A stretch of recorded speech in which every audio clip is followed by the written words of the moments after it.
Imagine this, the very thing you thought was gone forever. Your peace, your joy, your opportunities coming back into your life, but not just as it was. No, it returns better, stronger, and multiplied beyond what you could have imagined.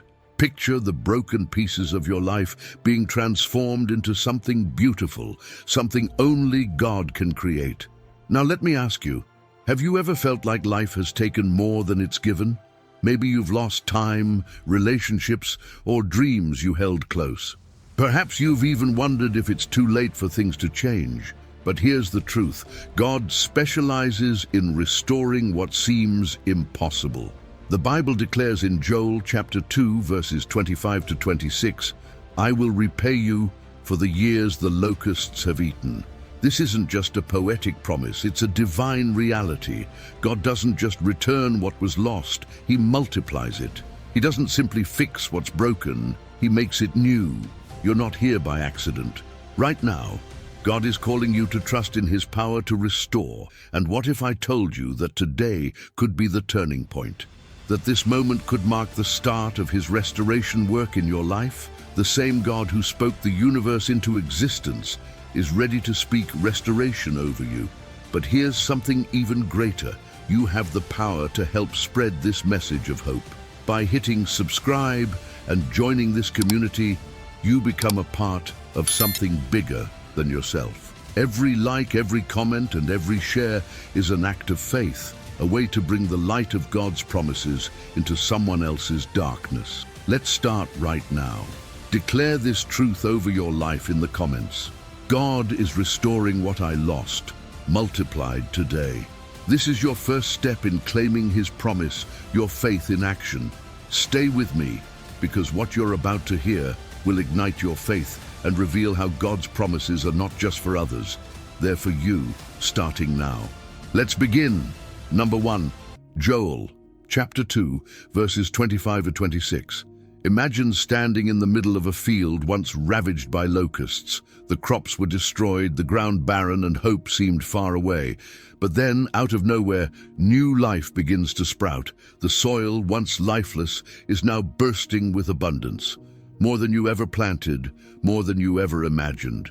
This is the promise God gives us in Joel, chapter 2, verses 25 to 26. I will repay you for the years the locusts have eaten. These words aren't just a poetic metaphor. They're a declaration of God's ability to restore what seems completely lost. But here's the part that amazes me. It's not just about getting back what was lost. It's about multiplication. God's restoration doesn't merely return things to their original state, it brings them back better. The years, opportunities, and blessings you thought were gone are returned to you, pressed down, shaken together, and running over. Think about the areas in your life where you've experienced loss. Maybe it's a relationship that ended, a dream that seemed to crumble, or a season of your life you wish you could get back. Whatever it is, God's promise to restore goes beyond human understanding. He's not bound by time or limitations. The years the enemy tried to steal are no match for the Redeemer's power. Let's take a moment to reflect on what this means for you personally. Have you been holding on to regret, wishing you could undo the past? God's message in this verse is clear. The time you think you've lost is not wasted. He's the God who turns mourning into dancing, ashes into beauty, and loss into overflow. It's easy to feel like restoration is out of reach, especially when the pain is fresh. But here's a truth that changes everything. God is already at work. Even when you can't see it, He's moving behind the scenes to bring life to what feels barren. His restoration isn't just about circumstances, it's about your heart. When you trust in His promise, you step into a new season. Faith is the key that unlocks the door to restoration. It's about believing that His word is true, even when the evidence isn't visible yet. Let me challenge you today. What if you chose to believe in God's restoration power for your life right now? Take a moment to visualize what it would look like if God restored what you've lost. Imagine the peace, the joy, and the abundance flowing into your life. Joel chapter 2, verses 25 to 26, remind us that God's promises are not just for others, they're for you. When he says, "You will have plenty to eat until you are full, and you will praise the name of the Lord your God," it's an invitation to trust that he can and will do it for you. Here's something practical you can do to activate your faith. Declare restoration over your life. Speak it out loud, believing that God's promises are true. Say, "God is restoring what I lost, multiplied today." When you speak these words, you align your heart with his truth. Take this step further by meditating on this passage throughout your day. Let it remind you that no matter how deep the loss, God's power to restore is deeper. Finally, let's not keep this truth to ourselves. Share this message with someone who needs it. Think about a friend or loved one who might be feeling hopeless and tell them about the God who restores. By doing this, you're not only encouraging them, you're sowing seeds of restoration in their lives. Remember, this is only the beginning. Stay with me as we continue to explore how God's promises of restoration can transform your life. The best is yet to come. Number 2, Isaiah chapter 61, verses 3 to 4. Imagine standing in the ruins of a once beautiful city. The walls are crumbled, ashes cover the streets, and silence hangs heavy in the air. It seems hopeless, a place beyond repair. Yet through the silence comes a voice. "I will rebuild these ruins. I will give beauty for ashes." This promise from Isaiah chapter 61 verses 3 to 4 is God's declaration over your life. It says, to bestow on them a crown of beauty instead of ashes, the oil of joy instead of mourning, and a garment of praise instead of a spirit of despair. They will rebuild the ancient ruins and restore the places long devastated. These words remind us of God's transformative power, a power that turns what seems lifeless into something breathtakingly beautiful. When we hear the phrase beauty for ashes, it's more than just poetic imagery. Ashes symbolize destruction, despair, and what remains after a fire has consumed everything. In biblical times, people would sit in ashes to mourn, a visible representation of their sorrow and loss. But God steps into those ashes and declares, this isn't the end of your story. Think about the ashes in your life, the moments of deep pain, loss, or failure that have left you feeling broken. These ashes can take many forms: shattered relationships, unfulfilled dreams, or seasons of grief that feel endless. To human eyes, ashes seem irredeemable, like something that's been burned beyond recognition. Yet God specializes in taking those ashes and creating something more beautiful than you could imagine. Consider the context of Isaiah's words. The Israelites had experienced devastation, exile, and the loss of their homeland. Their identity as a nation seemed erased, their temple destroyed, their hope extinguished. Yet through the prophet, God declared that they would rebuild the ruins and restore what had been devastated for generations. This wasn't just a promise for physical restoration, but for a renewal of their spirits. The oil of joy, the garment of praise, these represent the inner transformation that happens when God restores. It's not simply about fixing what's broken, but about renewing the heart and soul. Have you ever felt like you've been reduced to ruins, like the things you once held dear have been destroyed, leaving nothing but fragments of what once was? If so, this promise is for you. God's restoration isn't about patching up the old, it's about creating something entirely new. When God speaks of rebuilding ruins, it's a metaphor for your life. The ancient walls of your heart, the places long devastated by disappointment or sin, are not beyond his reach. He rebuilds with care, using every piece of your story, even the painful ones, to construct something greater than you could imagine. Think of the process of rebuilding. It requires time, effort, and vision. God is the ultimate architect, and he sees the masterpiece hidden beneath the rubble. Every stone he places, every wall he repairs, is done with precision and love. He doesn't just rebuild, He restores with purpose, making sure that what's created is stronger and more enduring than what came before. The oil of joy and the garment of praise are two symbols that stand out in this passage. Oil was used in ancient times to anoint and signify blessing, healing, and consecration. When God offers the oil of joy, He's not just giving temporary happiness, He's providing a deep, abiding joy that comes from His presence. Similarly, the garment of praise replaces the spirit of despair. Imagine wrapping yourself in a robe woven with words of worship and thanksgiving. Praise shifts our perspective, allowing us to focus on God's goodness instead of our circumstances. It's not always easy to praise in the midst of devastation, but when we do, it opens the door for God's restoration to flow into our lives. Rebuilding ancient ruins also speaks to generational restoration. Isaiah's words remind us that God doesn't just restore for our benefit. He restores for the generations to come. The places long devastated, the ruins that have existed for years, are transformed into places of life and hope. Your restoration isn't just for you. It's a legacy that can impact your family, your community, and beyond. Reflect on the areas in your life where God might be calling you to trust Him for restoration. Maybe there's a part of your story you've kept hidden, thinking it's too broken to be rebuilt. Remember this: no ruin is too far gone for God. His power to restore is limitless, and His love for you is unshakable. As you ponder this truth, take comfort in knowing that the God who promised beauty for ashes and joy for mourning is the same God who is working in your life right now. Your ruins are not the end. They are the foundation of something beautiful, something eternal, something that only God can create. Number 3, Jeremiah chapter 30, verses 17 to 18. Picture this: a city devastated by war, its gates broken, its people scattered, and its streets eerily silent. Then imagine a voice echoing through the ruins, declaring restoration and healing. That is the promise we find in Jeremiah chapter 30, verses 17 to 18.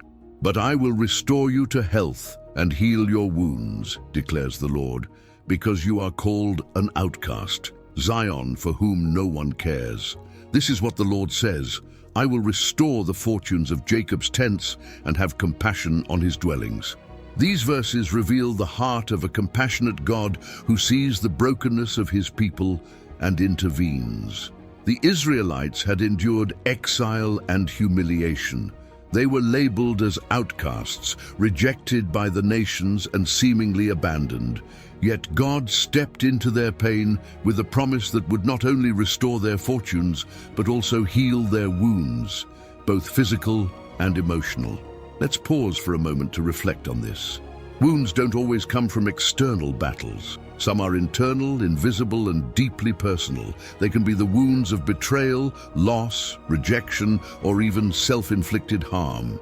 Just as the Israelites were called outcasts, perhaps you felt the sting of being overlooked, misunderstood, or unappreciated. The beauty of this promise is that God doesn't just notice your wounds, He heals them. His restoration is holistic, addressing the tangible and intangible, the seen and unseen. The healing He offers is not superficial.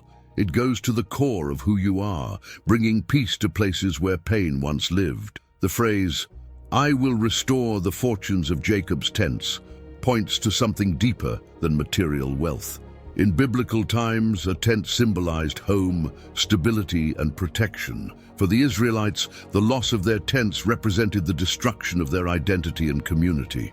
When God promises to restore their tents, He is speaking of a full restoration, a return to belonging, security, and purpose. In your own life, what do your tents represent? Perhaps it's a sense of stability that was shaken by unforeseen circumstances or relationships that once felt secure but are now strained. Whatever it is, God's promise to restore applies to you. He sees where you feel unanchored, and His plan is to bring you back to a place of safety and peace.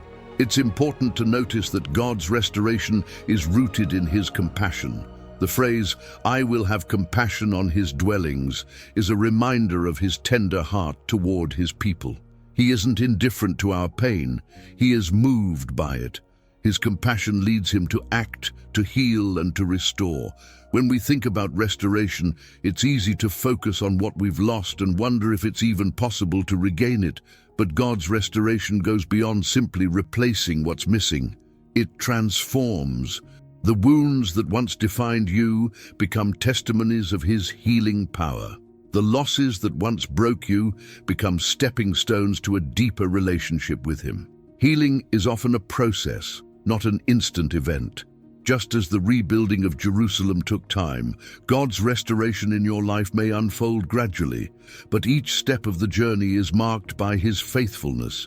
He is with you in the waiting, in the rebuilding, and in the moments of triumph. Another profound truth in this passage is the restoration of identity. The Israelites were called outcasts, a label that stripped them of dignity and worth, yet God stepped in and redefined them as his beloved people. In the same way, he redefines you. The labels the world has placed on you, failure, unworthy, forgotten, are erased in his presence. He calls you his own, and his restoration includes the healing of how you see yourself. As we meditate on these verses, consider the areas in your life where you need healing and restoration. Be honest with yourself and with God. Invite him into those places of hurt, trusting that his promise to heal your wounds is true for you today. Take comfort in knowing that restoration isn't just something God does, it's who he is. He is the healer, the restorer, the one who takes what is broken and makes it whole. Whether your wounds are fresh or have lingered for years, his power to heal remains unchanged. Through the lens of Jeremiah chapter 30, verses 17 to 18, we see a God who not only restores what was lost, but also rebuilds what was broken, heals what was wounded, and reclaims what was abandoned. This is his promise to you, a promise of compassion, healing, and a future filled with hope. Number 4, Job, chapter 42, verses 10 to 12. Imagine a man who had everything, wealth, health, family, and respect, and then lost it all in what seemed like the blink of an eye. That man is Job, and his story is one of the most profound illustrations of God's power to restore. In Job, chapter 42, verses 10 to 12, we read, "After Job had prayed for his friends, the Lord restored his fortunes and gave him twice as much as he had before. All his brothers and sisters and everyone who had known him before came and ate with him in his house. They comforted and consoled him over all the trouble the Lord had brought on him, and each one gave him a piece of silver and a gold ring. The Lord blessed the latter part of Job's life more than the former part." This passage marks the culmination of Job's incredible journey, a journey through loss, suffering, questioning, and ultimately restoration. It is a reminder that even in the darkest seasons of life, God is still at work, preparing a greater blessing than we can imagine. Job's story is unique in its depth of suffering. He lost his children, his wealth, and his health. He endured the misunderstanding of friends and the silence of God. Yet through it all, Job maintained his integrity and refused to curse the Lord. This doesn't mean he didn't struggle. Job's laments are raw, honest, and filled with questions. But his faith endured, and it was that faith that God honored in the end. The phrase, "The Lord restored his fortunes and gave him twice as much as he had before," is a testament to God's abundant restoration. Job didn't just receive back what he had lost. He was blessed with even more. His livestock, wealth, and family were doubled, showing that God's restoration is always greater than what was lost. But what stands out most is that Job's restoration began after he prayed for his friends. This detail is significant. Job's friends had wrongfully accused him, adding to his suffering by suggesting his troubles were a result of sin. Yet Job chose to forgive and intercede for them. It was in this act of humility and obedience that God moved to restore him. This teaches us an important lesson. Restoration is often connected to our willingness to release bitterness and extend grace. When we hold on to anger or unforgiveness, it can block the blessings God wants to pour into our lives. But when we let go and trust Him, we open the door for His work of restoration to begin. The restoration of Job's relationships is another key aspect of this passage. His family and friends, who had distanced themselves during his suffering, returned to him. They comforted and supported him, symbolizing the healing of relational wounds that often accompany loss. Consider the relationships in your own life that may need restoration. Perhaps there are broken friendships, strained family ties, or unresolved conflicts that weigh heavy on your heart. Just as God restored Job's relationships, He can bring healing and reconciliation to yours. It's also worth noting that Job's latter years were described as more blessed than his former. This is a powerful reminder that our best days are not behind us when we walk with God. No matter how much we've lost, He has the ability to bring us into a season of greater joy, peace, and fulfillment. This doesn't mean the pain of loss disappears completely. Job's story acknowledges the reality of grief and suffering, but it also shows that God's restoration brings a new sense of purpose and hope that transcends the past. Reflect on your own life. Are there areas where you feel like you've lost too much to ever recover? Job's story reminds us that no loss is beyond God's ability to restore. Whether it's physical blessings, relationships, or your own sense of purpose, God's power to renew is limitless. One of the most inspiring aspects of Job's story is his unwavering trust in God's character. Even when he didn't understand why he was suffering, he held on to the belief that God was just and faithful. This faith became the foundation for his restoration. As you meditate on Job, chapter 42, verses 10 to 12, take comfort in knowing that God sees your pain and is working behind the scenes to restore what has been lost. His timing may not align with yours, and His methods may be unexpected, but His promises are sure. Let Job's story encourage you to keep trusting, keep praying, and keep forgiving. Restoration is not just a possibility, it's a promise. And the God who blessed Job abundantly is the same God who is ready to bless you, bringing beauty from ashes and joy from sorrow. Number 5, the double portion, Isaiah chapter 61, verses 7 to 8. Imagine being in a place where shame and loss define your story. Everywhere you turn, there's a reminder of what's been taken, what's been broken. Now imagine that in the very place of your pain, God promises not just restoration, but a double portion of blessings, so much that your joy overflows and your heart cannot contain the gratitude. This is the promise we find in Isaiah chapter 61, verses 7 to 8. Instead of your shame, you will receive a double portion, and instead of disgrace, you will rejoice in your inheritance. And so you will inherit a double portion in your land, and everlasting joy will be yours. For I, the Lord, love justice. I hate robbery and wrongdoing. In my faithfulness, I will reward my people and make an everlasting covenant with them. These verses are a declaration of how God restores not only what was lost, but multiplies the blessings to overshadow the pain. In a world where shame can feel overwhelming, this promise offers hope that God sees our suffering and has a divine plan to turn it into something glorious. Let's unpack this idea of the double portion. In ancient Israel, the double portion was a concept tied to inheritance. The firstborn son would receive twice the share of inheritance compared to his siblings, a sign of honor and responsibility. When God promises a double portion, He's not just talking about material blessings, but a spiritual inheritance that reflects His favor, love, and justice. Think about your own life. Where have you experienced shame or disgrace? Maybe it's from a mistake you've made, a loss you've endured, or circumstances beyond your control. Shame has a way of making us feel unworthy, as though we're defined by what went wrong. But Isaiah's words remind us that God's plan for our lives doesn't stop at restoration. It moves into multiplication.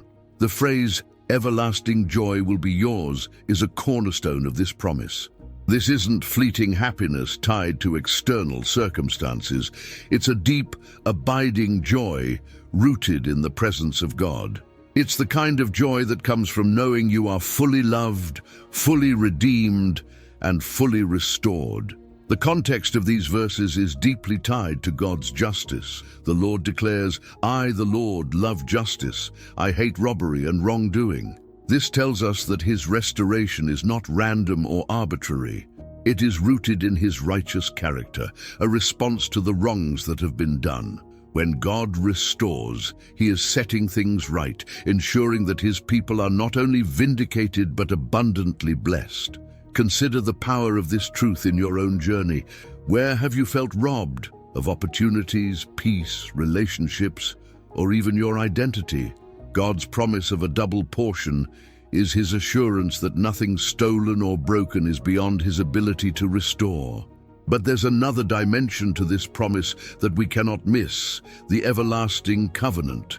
When God speaks of his faithfulness, he's not talking about a temporary fix. His covenant is eternal, binding him to his promises and to his people. This means his restoration is not a one-time event, but an ongoing process of renewal and blessing in your life. It's easy to look at the concept of a double portion and think only of material blessings. But the inheritance God offers goes far beyond what we can see or touch. It includes peace that surpasses understanding, purpose that fulfills your soul, and a relationship with him that transforms your heart. These are the treasures of heaven, and they are yours when you walk in his promises. Reflect on the areas in your life where you long for restoration. What would it look like for God to give you a double portion of blessings in those areas? Imagine the peace, joy, and fulfillment that would come from knowing he has not only restored what was lost, but has multiplied it abundantly. As you meditate on Isaiah chapter 61, verses 7 to 8, let it be a reminder that God's love for you is steadfast and his plans for you are good. No matter what you've been through, his promise of restoration is a declaration of hope, justice, and joy that is yours to claim. Join us in a journey of faith and restoration.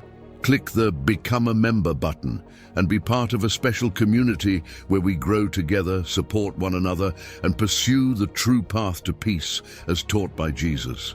Together, we can walk in his promises. Number 6, the overflowing cup. Psalm chapter 23, verse 5. Imagine a table prepared just for you in the midst of your struggles, surrounded by those who doubted you, betrayed you, or sought your downfall. Yet there you are, seated with dignity, your cup not just full, but overflowing. This is the imagery David paints in Psalm chapter 23, verse 5. You prepare a table before me in the presence of my enemies. You anoint my head with oil, my cup overflows. This verse is a vivid promise of restoration and honor, a testament to how God doesn't simply meet our needs, he exceeds them. The overflowing cup symbolizes abundance, not just in physical blessings, but in every aspect of life: peace, joy, purpose, and the fullness of his presence. Let's explore the context of this powerful verse. David, who authored this psalm, was no stranger to hardship. He endured betrayal, exile, and the constant threat of enemies seeking to destroy him. Yet in the face of these challenges, David found hope in the Lord's provision and protection.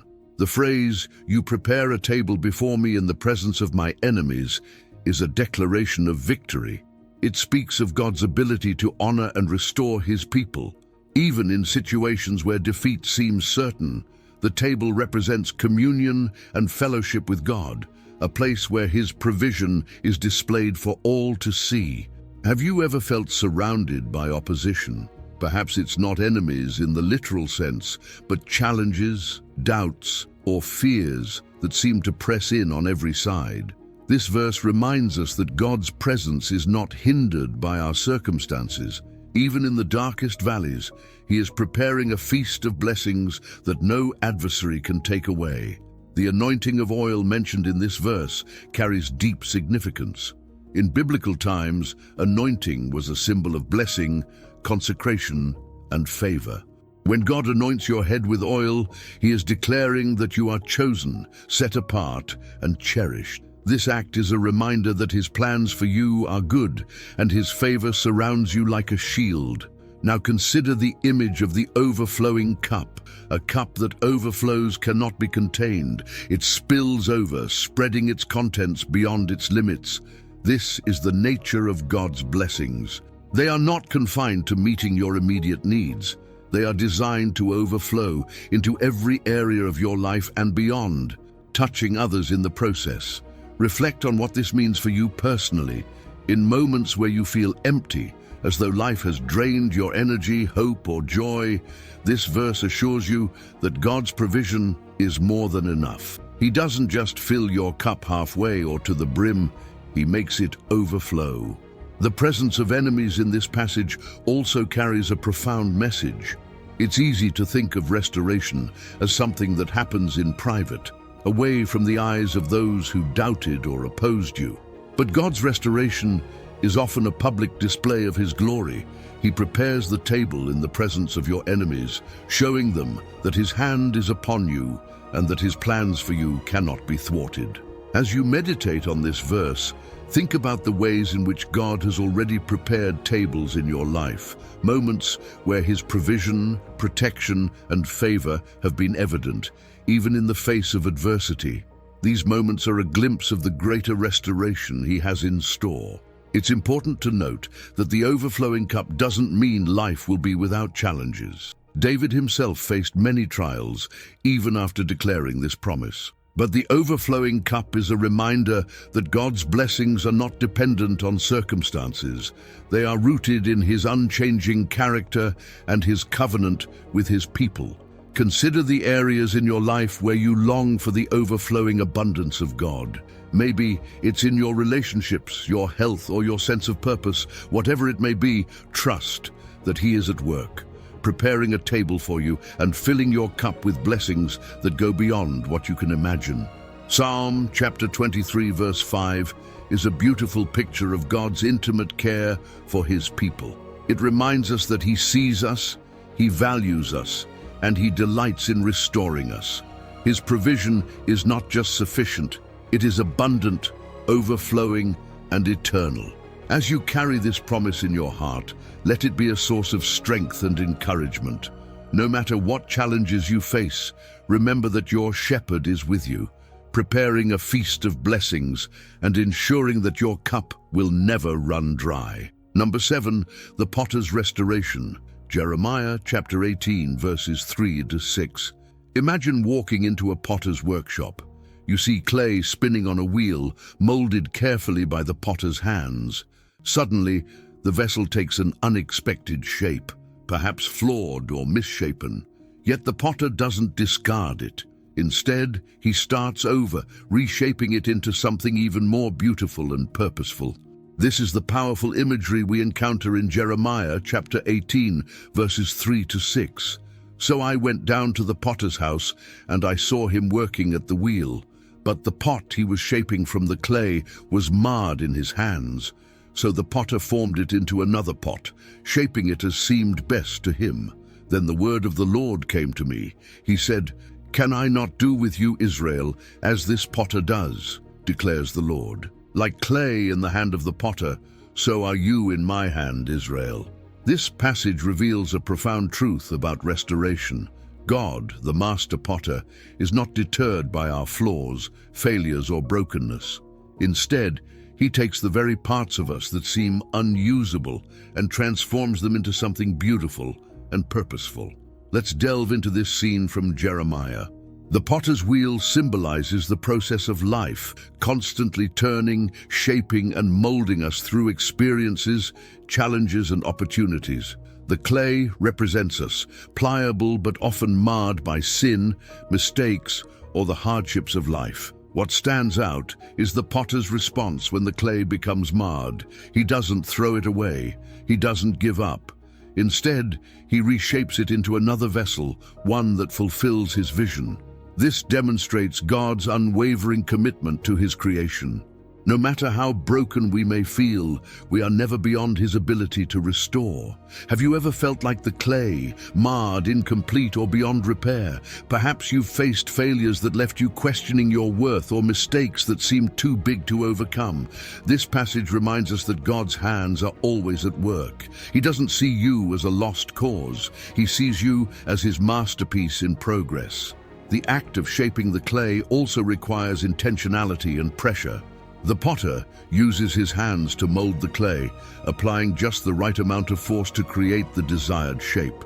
Similarly, God allows experiences in our lives, both joyful and challenging, to shape us according to his purpose. It's not always comfortable, but it's always for our good. Another striking aspect of this passage is the potter's vision. The potter knows exactly what he wants the vessel to become, even when the clay cannot perceive it. In the same way, God has a vision for your life that far surpasses anything you could imagine. His restoration is not about returning you to your former state. It's about transforming you into something far greater. This process requires surrender. The clay doesn't resist the potter, it yields to his hands. In our lives, this means trusting God, even when the process of restoration is painful or confusing. It's about believing that he is in control and that his plans for you are good. Reflect on your own journey. Are there areas where you feel marred or incomplete? Maybe it's a dream that didn't turn out as you hoped, a relationship that fell apart, or a season of life that left you feeling broken. Whatever it may be, remember that the potter's hands are still at work. He is not finished with you yet. Jeremiah's vision of the potter and the clay also highlights God's sovereignty. When he declares, "Like clay in the hand of the potter, so are you in my hand," he is affirming that he holds your life with care and authority. His restoration is not limited by your circumstances or mistakes. It is driven by his love and his purpose for you. The story of the potter and the clay is a reminder that restoration is not an event, it's a process. It takes time, patience, and trust. There may be moments when you feel like the spinning wheel of life is too much to bear. But in those moments, remember that the potter's hands are steady and his work is deliberate. As you meditate on Jeremiah chapter 18, verses 3 to 6, let it renew your hope. No matter how far you've strayed or how broken you feel, God is the potter who can reshape your life into something extraordinary. He specializes in taking the marred clay and creating vessels of honor, vessels that reflect his glory. This passage is not just about restoration, it's about transformation. It's about becoming the person God created you to be, molded by his hands and filled with his purpose. Trust the process and trust the potter. His hands never fail. Number 8, streams in the desert. Isaiah chapter 35, verses 6-7. Imagine standing in the middle of a desert, surrounded by scorching heat and endless sand. The ground is cracked, and there is no sign of life or relief in sight. Suddenly, out of nowhere, a stream of water bursts forth, transforming the barren wasteland into a lush, thriving oasis. This is the imagery found in Isaiah chapter 35, verses 6-7. Then will the lame leap like a deer, and the mute tongue shout for joy. Water will gush forth in the wilderness and streams in the desert. The burning sand will become a pool, the thirsty ground bubbling springs. In the haunts where jackals once lay, grass and reeds and papyrus will grow. This promise of transformation is not just a physical picture, but a spiritual reality. It speaks of God's ability to bring life, hope, and restoration to the most barren and desolate places in our lives. To fully grasp the power of this passage, let's consider its context. Isaiah's words were spoken during a time when the people of Israel faced hardship, captivity, and a sense of hopelessness. Their circumstances felt like a spiritual desert, devoid of life and vibrancy. Yet through Isaiah, God promised that streams of water would flow in the wilderness, signifying his divine intervention and the renewal of his people. The desert is a powerful metaphor for seasons of spiritual dryness or despair. Have you ever felt like your life resembled a desert? Perhaps it was a time when you felt disconnected from God, struggled to find purpose, or faced challenges that seemed insurmountable. Deserts are marked by emptiness, but this passage reminds us that even the most desolate places are not beyond God's reach. The imagery of water gushing forth is a symbol of God's restoration. Water is essential for life. It nourishes, refreshes, and sustains. When God promises to bring streams in the desert, He is declaring that He will provide everything we need to thrive, even in the most unlikely circumstances. Notice the progression in the passage. The lame will leap, the mute will shout, and the desert will bloom. This speaks of a complete transformation, not just in the environment, but in the people themselves. Restoration is not only about changing our circumstances, it's about changing us. Reflect on areas in your life that feel like a desert. Perhaps it's a broken relationship, a lost dream, or a season of uncertainty. This passage reminds us that God can take those barren places and turn them into something beautiful and life-giving. The phrase, "burning sand will become a pool," captures the miraculous nature of God's restoration. Sand, which seems lifeless and scorching, becomes a pool of refreshing water. This transformation is not something we can achieve on our own. It is the result of God's supernatural power. One of the most hopeful aspects of this promise is its permanence. The grass, reeds, and papyrus that grow in the transformed desert symbolize new life that is meant to last. God's restoration is not temporary, it is enduring. When He restores, He doesn't just patch up what was broken, He creates something entirely new and everlasting. This passage also invites us to consider the role of faith in the process of restoration. It takes faith to believe that streams can flow in a desert, that God can bring life to places where there seems to be none. Faith is the key that allows us to see beyond our circumstances and trust in God's ability to transform them.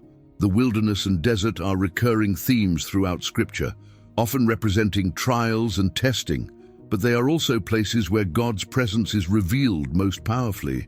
Think of the Israelites in the wilderness, sustained by manna and water from a rock, or Jesus Himself, who fasted in the desert and emerged victorious over temptation.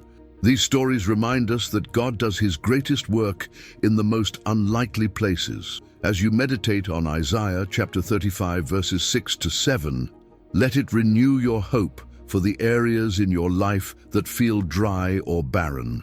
Trust that God's streams of restoration are already flowing, even if you can't see them yet. His timing is perfect and His power is unmatched. This passage also calls us to a posture of gratitude and praise.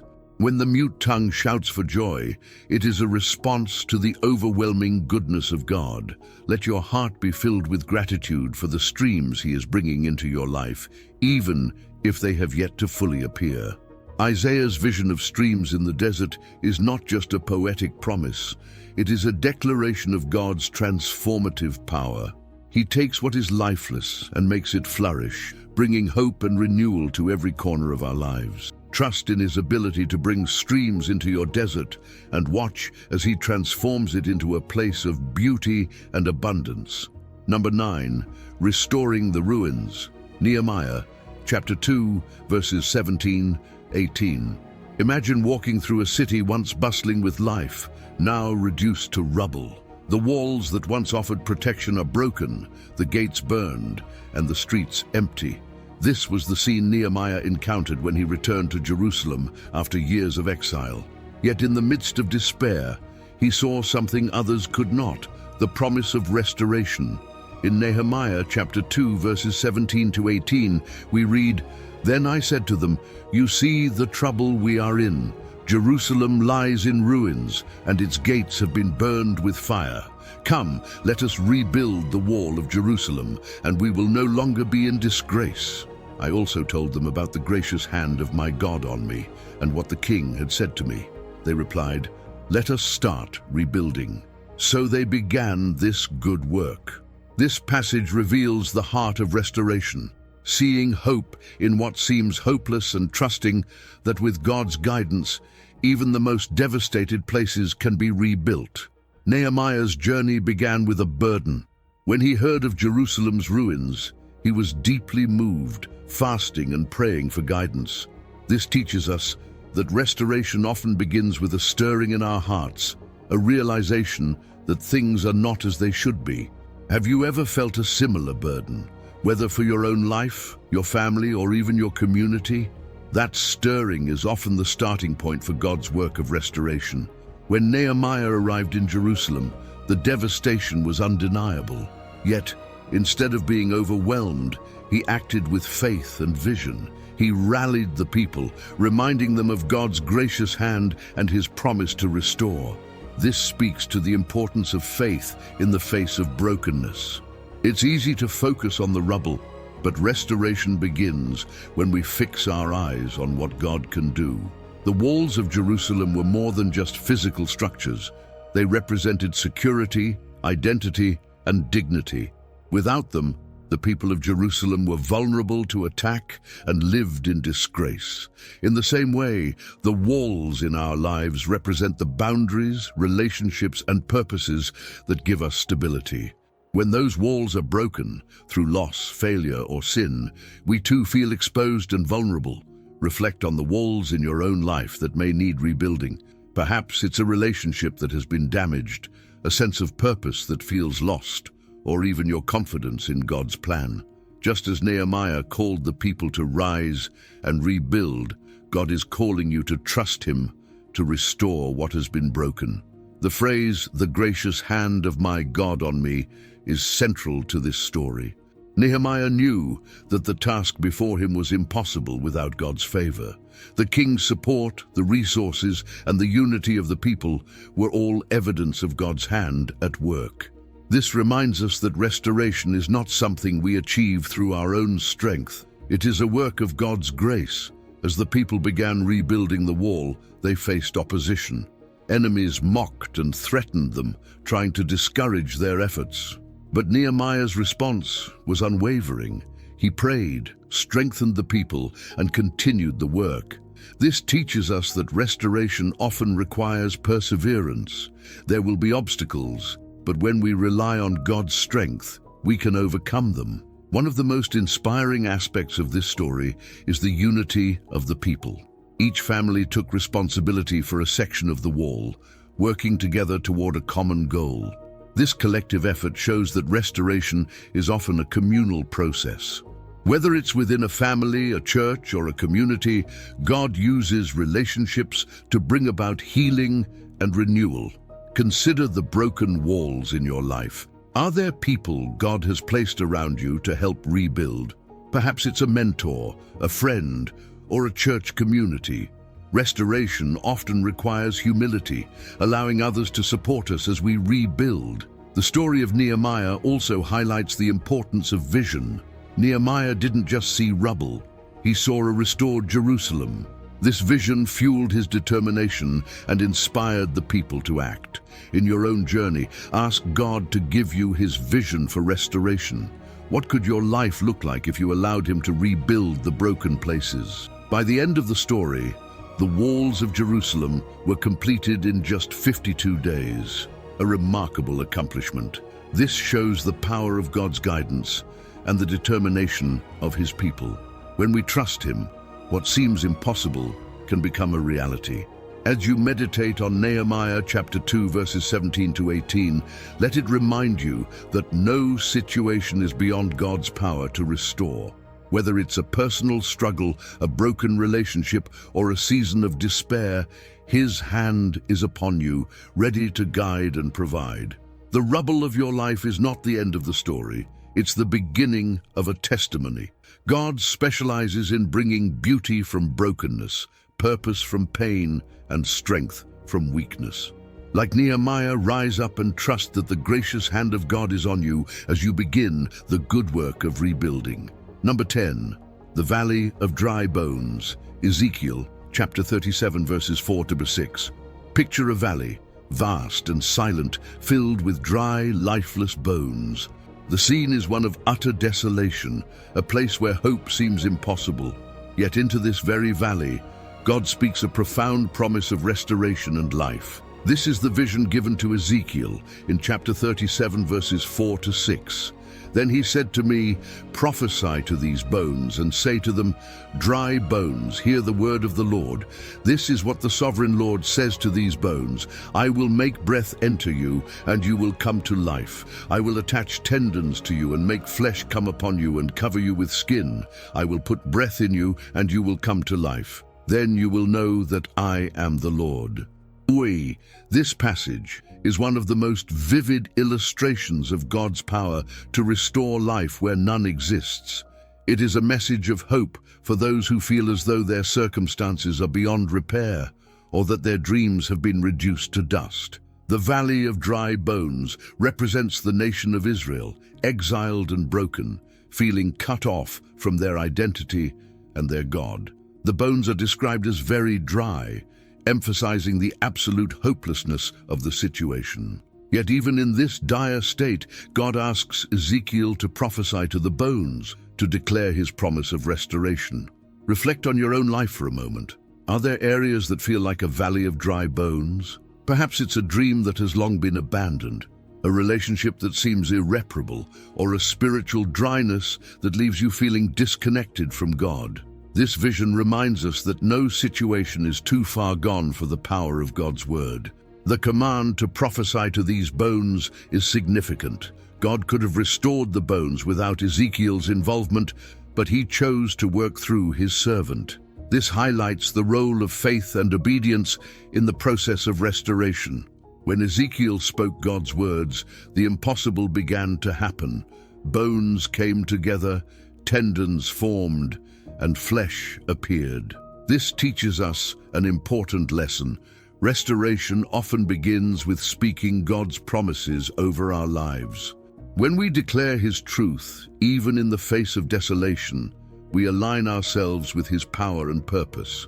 The phrase, "I will make breath enter you, and you will come to life," is at the heart of this promise. Breath, or ruach in Hebrew, represents the Spirit of God, the very source of life. Without his Spirit, the restored bones would remain lifeless. This reminds us that true restoration is not just about external changes. It is about the infusion of God's Spirit into every area of our lives. The progression in this vision is striking. First, the bones come together, then the tendons and flesh form, and finally, the breath of life is given. This mirrors the process of restoration in our own lives. It often happens step by step, with each stage requiring trust and patience. Consider the areas in your life where you are longing for restoration. What would it look like for God's Spirit to breathe new life into those places? Imagine the transformation that could take place when his power is at work. This vision also carries a powerful message of identity. The dry bones were not just random remains. They represented God's people who had lost their sense of purpose and belonging. When God restores, he not only brings life, but also renews our identity as his children. Ezekiel's vision culminates in the bones becoming a vast army, a symbol of strength, unity, and purpose. What began as a scene of death and despair is transformed into one of power and victory. This is the ultimate picture of God's restoration, not just reviving what was lost, but equipping it for his glory. As you meditate on Ezekiel chapter 37, verses 4 to 6, let it remind you of God's ability to bring life to the most barren places. No matter how dry or lifeless your situation may seem, his Spirit has the power to transform it. This passage also challenges us to be active participants in the process of restoration. Just as Ezekiel prophesied to the bones, we are called to speak God's promises over our lives and the lives of others. Declare his truth, trust his timing, and watch as he brings new life and purpose. The Valley of Dry Bones is not just a story of the past, it is a promise for today. It is a declaration that God's power is not limited by circumstances, and his Spirit can breathe life into anything. Trust him to restore your valley and turn it into a place of victory and hope. Number 11. The return of the lost years. Joel, chapter 2, verses 25 to 27. Imagine years of hard work destroyed overnight, fields consumed by locusts, harvests reduced to nothing, and the future stripped away. This is the image Joel paints as he describes the devastation faced by Israel. Yet into this hopelessness comes one of the most profound promises of restoration in Scripture.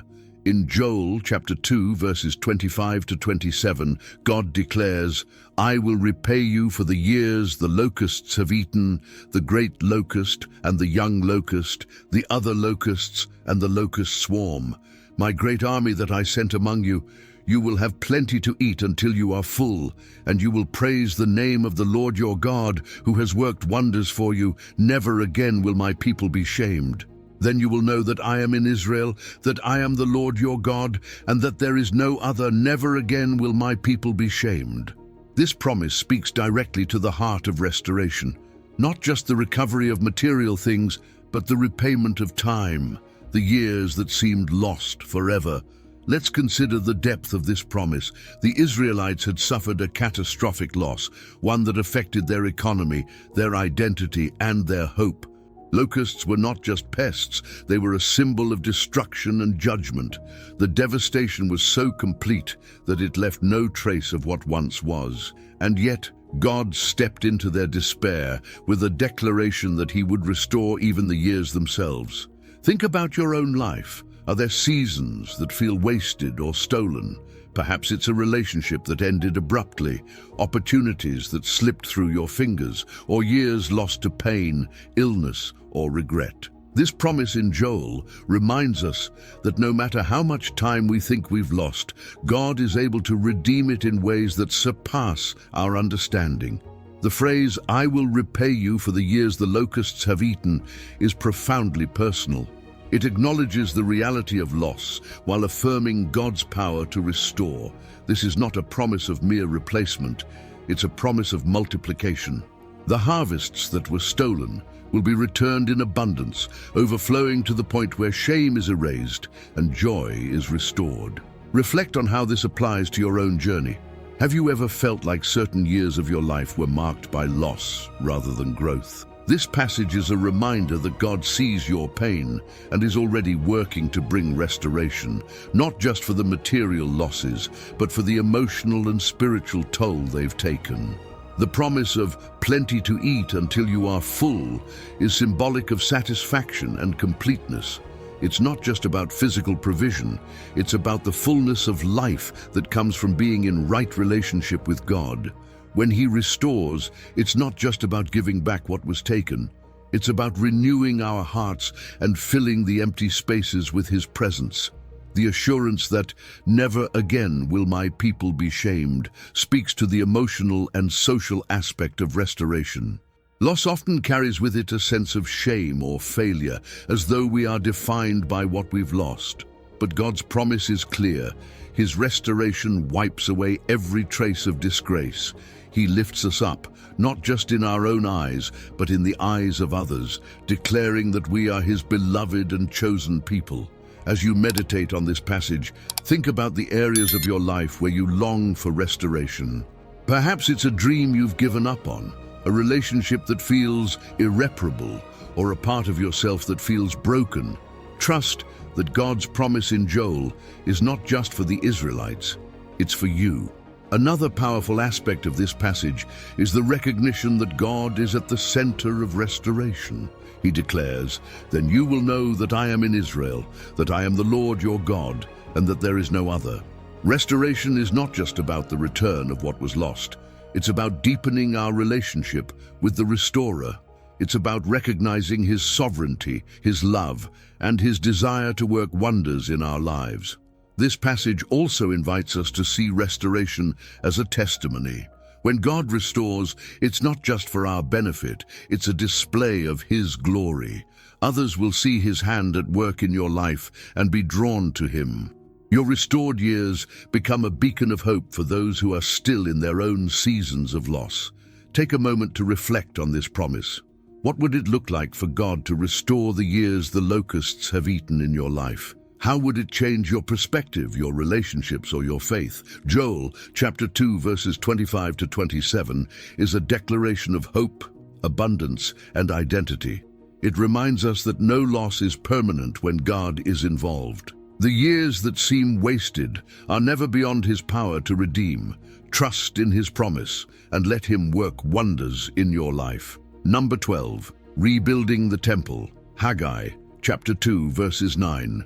Imagine standing in the ruins of a once glorious temple, its walls crumbled, its treasures looted, and its splendor reduced to dust.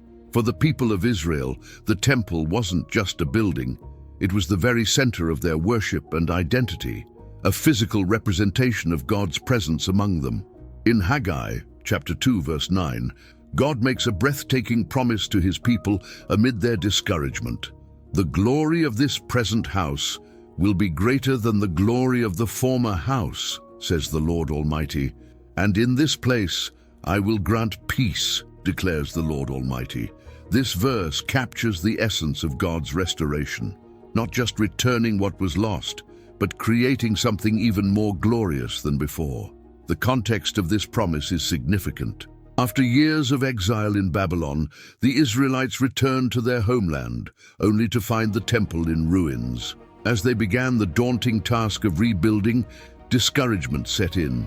The new temple seemed smaller and less magnificent than Solomon's original structure, and the people questioned whether their efforts were worth it. Have you ever felt like your efforts to rebuild something in your life were insignificant compared to what once was? Maybe it's a career, a relationship, or even your spiritual walk with God.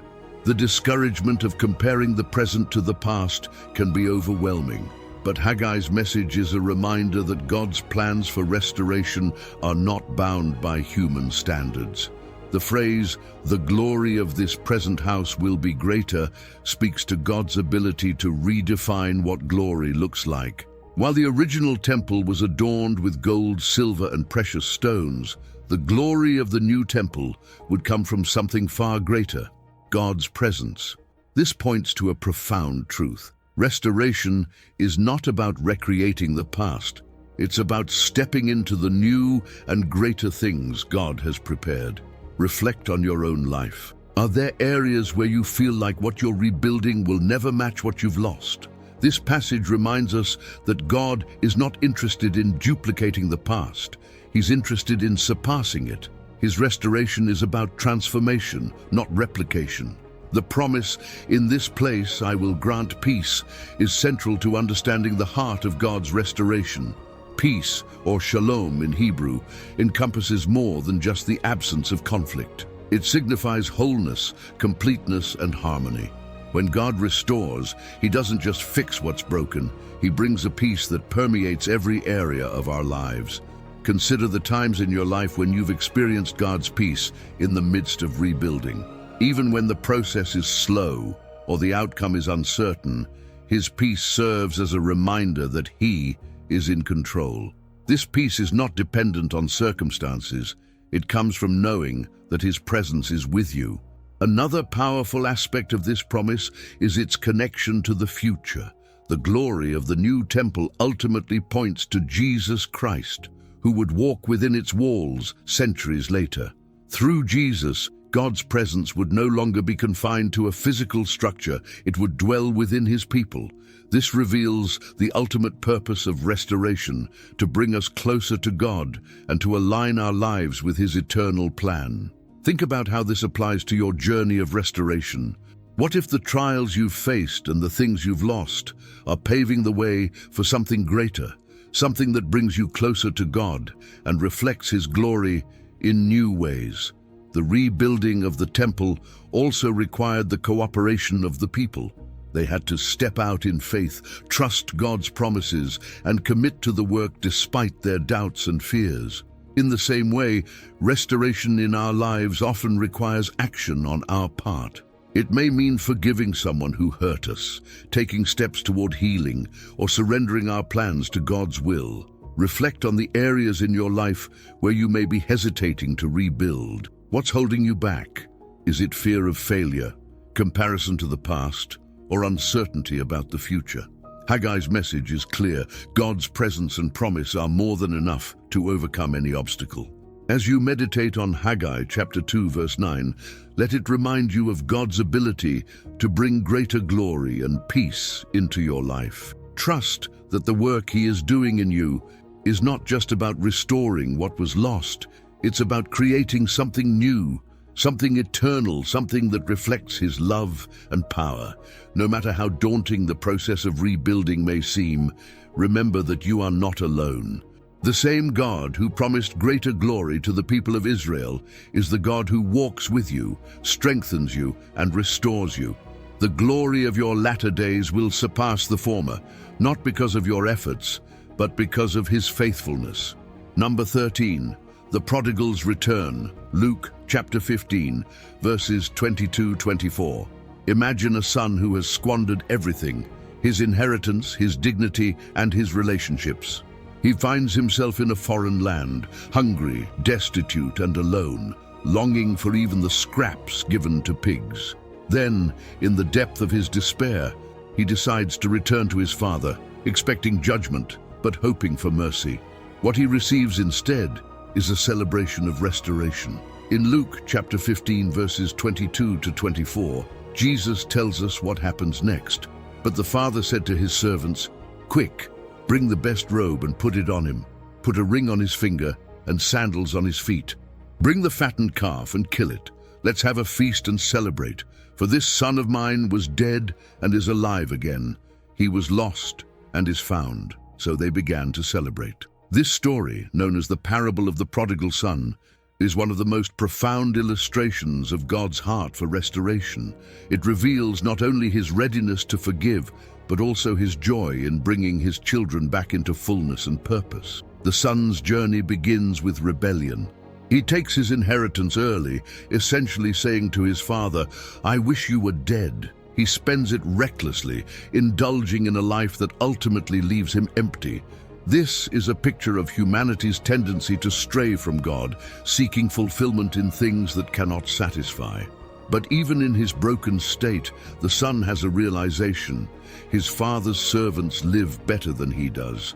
This sparks a desire to return, though he expects only to be treated as a hired hand. His shame is so deep that he cannot fathom being restored as a son.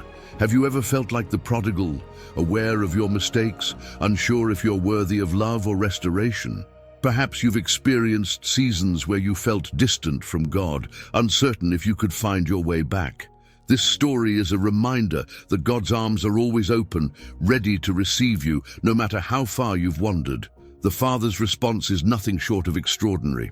He sees the Son while he is still a long way off, runs to him, embraces him, and restores him instantly.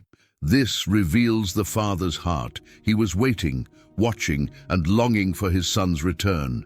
The gifts the Father gives, robe, ring, and sandals, are rich with meaning. The robe signifies honor, covering the son's shame and restoring his dignity.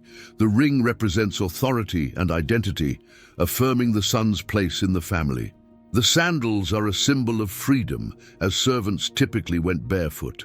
Together, these gifts declare the son's full restoration as a beloved child. Consider what this means for you. No matter how far you've strayed or how broken you feel, God's restoration is immediate and complete. He doesn't hold your past against you or make you earn your way back. Instead, He celebrates your return and lavishes you with His love and grace. The feast that follows is a picture of the joy that restoration brings. The Father declares, "This son of mine was dead and is alive again. He was lost and is found." This is the heart of the gospel. God takes what was dead and brings it to life. This story also challenges us to reflect on our own attitudes toward restoration. The older brother, who represents those who struggle with self-righteousness, resents the Father's grace toward the prodigal. He cannot see that restoration is not about deserving, but about the Father's love. In our own lives, are there times when we've struggled to embrace God's grace, either for ourselves or for others? The story of the prodigal reminds us that God's restoration is not limited by our human understanding. His grace is boundless, and His joy in restoring His children is infinite. As you reflect on Luke chapter 15, verses 22 to 24, consider the areas in your life where you need to experience God's restoring love. Are there parts of your heart that feel distant from Him? Are there relationships or dreams that seem beyond repair?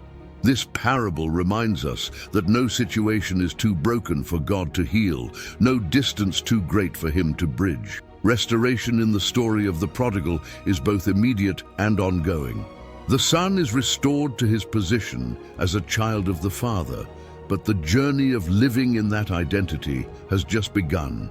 In the same way, God's restoration in our lives is both a moment of transformation and a process of growth. Let this story encourage you to trust in God's ability to restore not only what was lost, but also your identity as His beloved. He sees you even when you're far off, and He runs to meet you with open arms.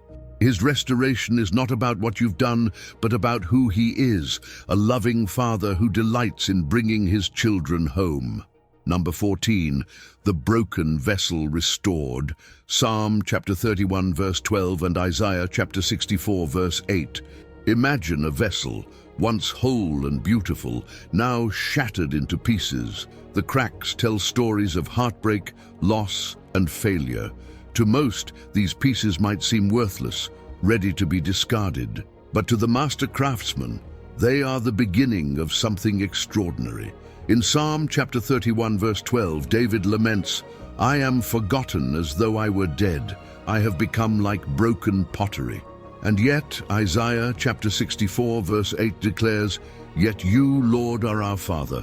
We are the clay, you are the potter, we are all the work of your hand." These verses present a profound truth about God's power to restore the brokenness in our lives. Even when we feel forgotten like broken pottery, He sees us as clay in His hands, ready to be reshaped into something new. David's words in Psalm 31 reflect a season of despair. Feeling abandoned, forgotten, and useless, he compares himself to broken pottery, fragile, fractured, and discarded. This imagery resonates with anyone who has experienced the pain of being overlooked or feeling beyond repair. Yet, Isaiah's declaration shifts the perspective entirely. While brokenness is real, it is not the end of the story. God, as the master potter, takes the fragments of our lives and reshapes them with purpose. The process may be painful, as the clay must be pressed, molded, and refined, but the result is a vessel of beauty and strength. Have you ever felt like a broken vessel? Perhaps life's trials have left you feeling incomplete or shattered. This passage invites you to see yourself through the eyes of the potter. He doesn't discard the broken pieces. He gathers them with care, knowing exactly how to create something even more extraordinary. In ancient pottery practices, broken vessels were often mended using gold or precious materials, creating a new design that highlighted their cracks. This process, known as kintsugi, is a powerful metaphor for God's restoration. He doesn't hide our scars. He transforms them into testimonies of His grace. Reflect on the areas in your life where you feel broken. Maybe it's a relationship that ended painfully, a dream that didn't come to fruition, or a season of loss that left you feeling incomplete. What would it look like to surrender those pieces to God, trusting Him to reshape and restore them? The promise in Isaiah chapter 64 verse 8 reminds us of our identity as God's creation. We are clay, pliable and full of potential, but we need the potter's hands to shape us. This requires surrender, a willingness to let go of control and allow Him to work. The image of God as the potter also speaks to His intentionality. Every detail of the vessel is crafted with care, from its shape to its purpose. No crack or flaw is wasted. Every imperfection becomes part of the design. This teaches us that even our mistakes, failures, and pain can be used for His glory when placed in His hands. Consider how this applies to your journey. Are there areas where you've resisted the potter's touch, holding on to the pieces of your brokenness rather than surrendering them to him?